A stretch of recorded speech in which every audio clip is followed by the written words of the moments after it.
Hi, I'm Bob Tabor, and the good folks at Microsoft Virtual Academy invited me to take on the Herculean task of covering the fundamentals of Microsoft Azure.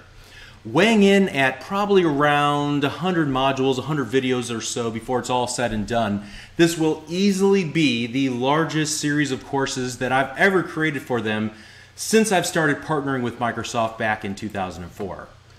In this series of courses, you and I are going to work together to wrap our minds around what exactly Microsoft Azure is. We're going to think about how it works, what problems it solves, when to choose a given service offering over another one, and a lot more. And I've used the term series of courses specifically and intentionally because we've actually split up the entirety of this course material into 4 mini courses, I guess you could say, and they're going to be released as I finish them. So if you don't see the next mini course already available on Microsoft Virtual Academy, don't worry, it's coming. Just check back in a couple of weeks and it should be there. So the course titles are as follows. This particular course is called Microsoft Azure Fundamentals, and then the next course will be called Microsoft Azure Fundamentals, Websites, then Virtual Machines, and then the last one should be Storage and Data. So besides the sheer magnitude of the functionality that we're going to need to cover in Microsoft Azure, the largest challenge I think is going to be playing catch up and trying to hit a moving target all at the same time. Every day it seems like there's a new blog post or some announcement of some new Microsoft Azure service. There are literally thousands of very talented developers that are applying their skills towards building out Microsoft Azure service offerings.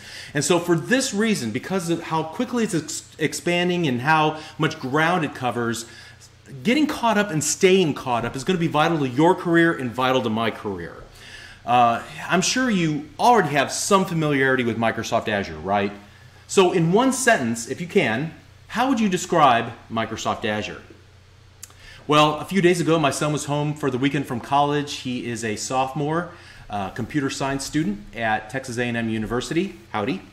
And we were watching college football, sitting on the couch. I had my laptop open. I was cramming as much as I could for this series, frantically reading and watching everything that I could get my hands on. And he asked me, Dad, in one sentence, how would you describe Microsoft Azure?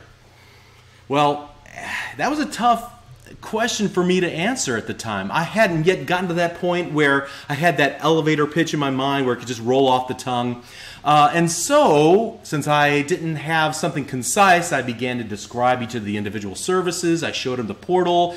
I deployed some projects. I looked over and his eyes were glazing. He had that 1,000-yard stare. And that's really the trick with Microsoft Azure. It's massive by every possible measurement, and it's difficult to get your hands around it and to really describe it to somebody else and how significant it really is. It's so large that it can be tough to actually explain what it is to somebody else and convey how unbearably cool it all is and how it opens up a new world of possibilities for developers and for companies. So based on my initial failure at attempting to describe Azure succinctly, here's my new one-sentence elevator pitch that I'm going to try and commit to memory. Here it goes. Microsoft Azure allows you to perform virtually any compute or data storage operation by provisioning and scaling the necessary resources on demand and on a pay-as-you-go basis. And it's the last 2 parts of that I really want to focus on, the on-demand part and the pay-as-you-go part. I believe that they are important selling propositions to businesses because they save businesses time and money. And I'm going to come back to this idea over and over throughout this course. The Microsoft Virtual Academy team chose the name of this course pretty carefully. This course is intended to serve as a foundational course in the fundamentals of Microsoft Azure, giving you a comprehensive baseline knowledge upon which you can then build more competence and specialty, perhaps even towards a certification at some point. This course is intended for an experienced technical audience that's new to Microsoft Azure. So in other words, from a conceptual standpoint, you should know something about client-server architecture, common ways to handle a load in server application requests, the value of redundancy, and some ways that you can introduce redundancy into a software system and a hardware system. From a technology perspective, you should have some familiarity with the absolute basics of C#, ASP.NET, web APIs, JSON, authentication and authorization, relational databases versus NoSQL databases, how to do stuff, very basic stuff like deploying a web application to a server, basic web server administration tasks. You should know a little bit about PowerShell and a little bit about Active Directory. Now, you definitely will not need to have mastered any or all of those topics, but just some familiarity, even at a very high level, will help you realize the value of a given Microsoft Azure offering as we talk about it. These modules are loosely built upon each other. Having said that, you certainly can watch them out of order. You can skip the videos that you're not interested in. You're really not gonna miss anything all that crucial. And I designed them this way so that you can refer back to them in the future to refresh your memory on a given topic without feeling like you've missed something crucial. So as far as the approach that I'm going to use, there are actually 2 or 3 different types of modules, types of videos in this course or in these courses. The first type is a how do I style module. In other words, I'm going to discuss step-by-step techniques required to perform some task in the Microsoft Azure portal or some other tool like Visual Studio or an FTP client. The second type of video is purely conceptual, and I'm going to explain some high-level concept that's implemented and encapsulated in Microsoft Azure in some service offerings. So good examples of this would include topics like client-server architecture, scaling, load balancing, geo-redundancy, all topics that we're going to discuss conceptually beginning in the very next module. And so these conceptual modules discuss the why behind the how do I. These help build a mental model and leave the implementation details for other modules. The third type is comparison of similar Microsoft Azure service offerings. So sometimes it feels like there's overlap between what you get from this service and what you get from this service. And that's true. For example, I can think of at least 4 or 5 different ways to perform durable storage with data, 3 different ways that you can host a website, and so on. And I hope to compile and simplify all the similar offerings and help you understand the key differences.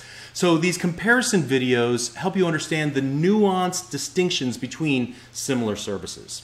And I promise that if you watch this series of courses, you're going to have a comprehensive understanding of the full breadth of capabilities that Microsoft Azure affords your organization or gives you for your own projects. Then you can find other resources to dive deeper into a given technology.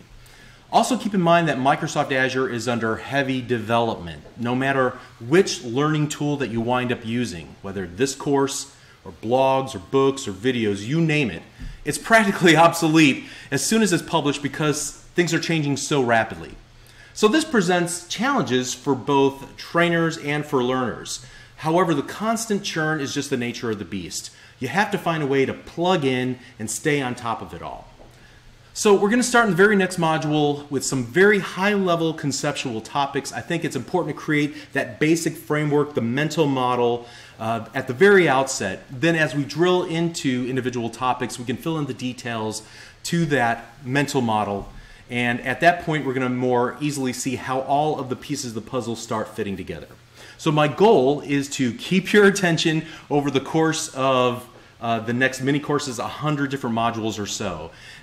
I'm sure you're going to be tired of hearing my voice before the end of this, but if you like this learning experience that I put together, then please visit my own personal website at http://www.learnvisualstudio.net, where I teach beginners the skills they need to get their first software development job building Windows and web apps at the world's best companies as quickly as possible.